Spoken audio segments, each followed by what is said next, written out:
Hi, I'm Lisa K. Donner, along with Andrew Moran, Sarah Cowgill, Jeff Charles, and James Fight. And this is the Conservative Five, Liberty Nation's online TV news program.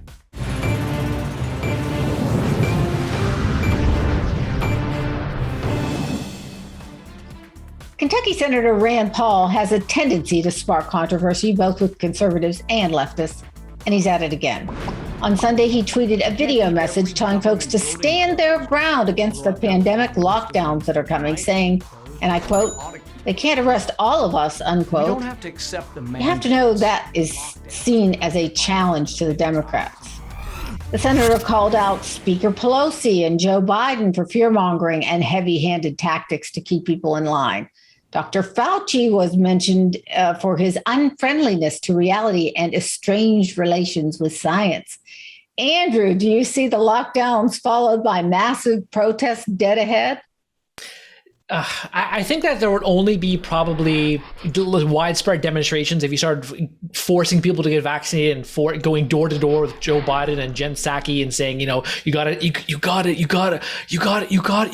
the vaccine. You gotta take the vaccine. But President, that was my Joe Biden impression if I didn't know. But last month, you didn't say just joking or seriously now. No, it didn't sound real. Darn, that's my first bad impression. But anyway, they keep shifting the goalposts. All of these, I think that's what frustrating people the most. Just last month, President Biden said that it's all likelihood there would be more public health guidelines and more restrictions, even if hospitalization and deaths remain stagnant, because they're focused solely on the case count, which is absurd at this point. Because you've been vaccinated, then you shouldn't be too concerned. But overall, I think many Americans, they're a lot of them are in financial trouble. They've had a rough 18 months. I don't think a lot of them have the energy to take to the streets like a lot of the progressives, because they have to reopen their businesses, they have to pay, they have to get a paycheck, they have to pay the rent. So no, I don't think, unfortunately, there would be people would take to the streets like the Cubans right now. Jeff, do you think we're on our way to lockdown 2.0? I mean, it doesn't seem that to me because everybody pushed Trump to do it, but Biden knows it's really going to have massive economic consequences. We'll get to you in a second, Andrew. Yeah, they won't dare. But first off, Biden said, okay, I'm not going to lock down the country. That doesn't mean much because there's not a whole lot he can do to actually make that happen anyway. This is up to the states in general. And these states are not going to lock down again, especially California. Newsom is about to possibly lose his job. I don't think he's going to go full lockdown. I think New York City is pushing the envelope by requiring these vaccine passports to go to indoor stores. But yeah, I think that we're past lockdowns now. I think there might be people pushing for it, but I think that and I'm going to say Democratic because most Republicans aren't going to consider this anyway. My governor in Texas sure isn't. But in these states, they're going to weigh the cost because if they lock down, they might get some protests. I think they will. And even if they don't, they'll get voted out. So yeah, we're past lockdowns. That's why they're moving on to more of the local vaccine mandates and the mask mandates and all these other authoritarian measures. They can't go with the one that they want to because it just isn't popular.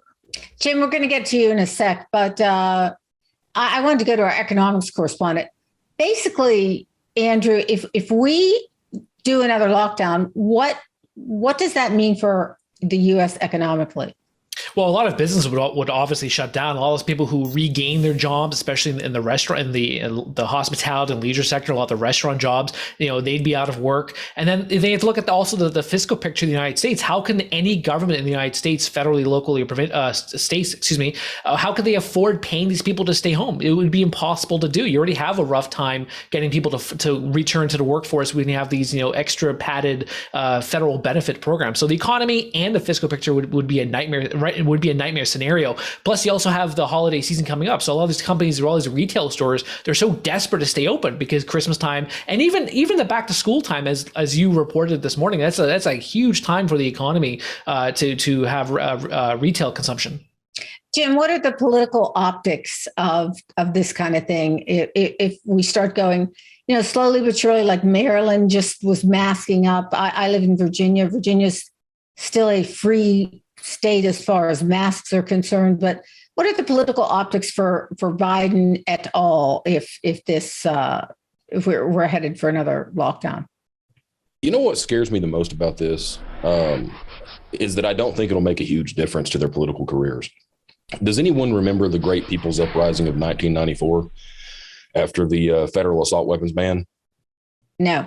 Yeah, I don't either. And that scares me.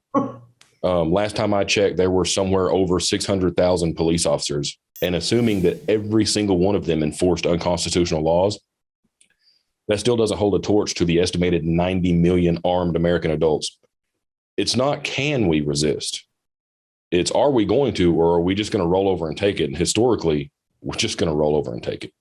It seems like the people who say that they're pro-science the most and pro-vaccination the most, they seem the ones that they're who are not confident at all in the vaccinations whatsoever. So if you have these public health guidelines, these restrictions, these lockdowns, that suggests that you don't believe in these vaccinations, that they're ineffective. So I think the pro-science, they're the ones who are the real anti-science people.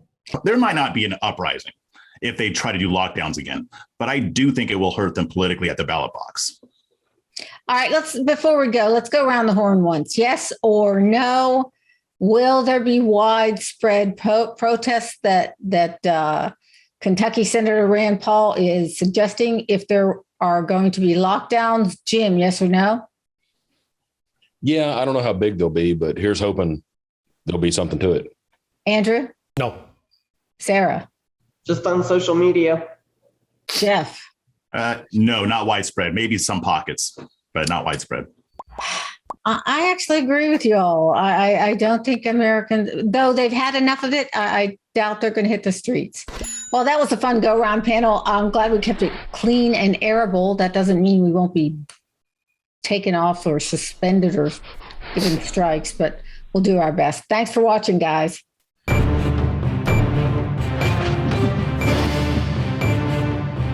That's it for our Conservative 5 panel today. Check out our other C5 shows and segments on your favorite video platform, YouTube, Vimeo, Rumble, or on them all. As well, Liberty Nation has its own Roku channel where you can see all of our TV productions. Thanks for tuning in. And remember to surf on over to libertynation.com. Sign up for our member zone, just $29.99 for the year. Special thanks to our fantastic editor and post coordinator, Frank Diorio, our executive producer, Sarah Calgill. I'm Lisa K. Donner, editor-in-chief. Thanks for joining us today.